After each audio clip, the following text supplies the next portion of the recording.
সকাল সকাল ঘুম থেকে উঠে হাইওয়ে রোড ধরে কোথায় যাচ্ছি গেস করেন তো।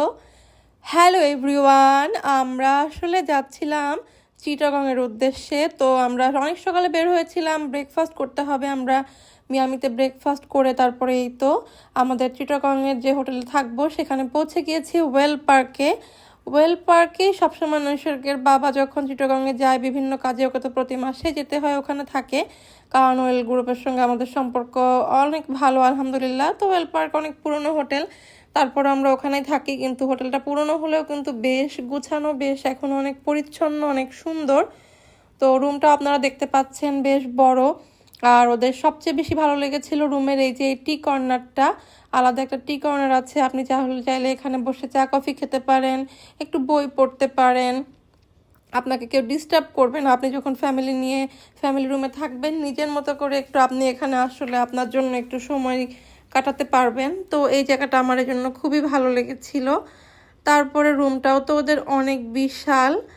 আর নৈসর্গের বাবা যখন একা যায় তখন তো এত বড় রুম নেয় না, কারণ সিঙ্গেল তখন রুম নেয়। আর এখন ফ্যামিলি নিয়ে গিয়েছে বলে বড় রুম নিয়েছে। তারপরে আমরা এই তো লাঞ্চ করতে ওদের ডাইনিংয়ে চলে গেলাম। ওদের রেস্টুরেন্টটা মোটামুটি বেশ ভালোই বড়। আর নৈসর্গকে আমরা সকালে ব্রেকফাস্টে কিছুই খাওয়াতে পারিনি, আমরা তো বেশ হেভি ব্রেকফাস্ট করেছিলাম। আমি আসলে বসে বসে এখানে ওদের এই পেন্টিংসগুলো দেখেছিলাম, মানে পেন্টিংসগুলো আমার কাছে খুবই ভালো লাগছিল। ওদের ডেকোরেশন মানে এভরিথিং আমার খুবই ভালো লেগেছিল। তো খাওয়া দাওয়া শেষ করে তারপরে এই তো আমরা মানে রুমে এসে রেডি হয়ে বের হয়ে গেলাম হচ্ছে পতেঙ্গার উদ্দেশ্যে।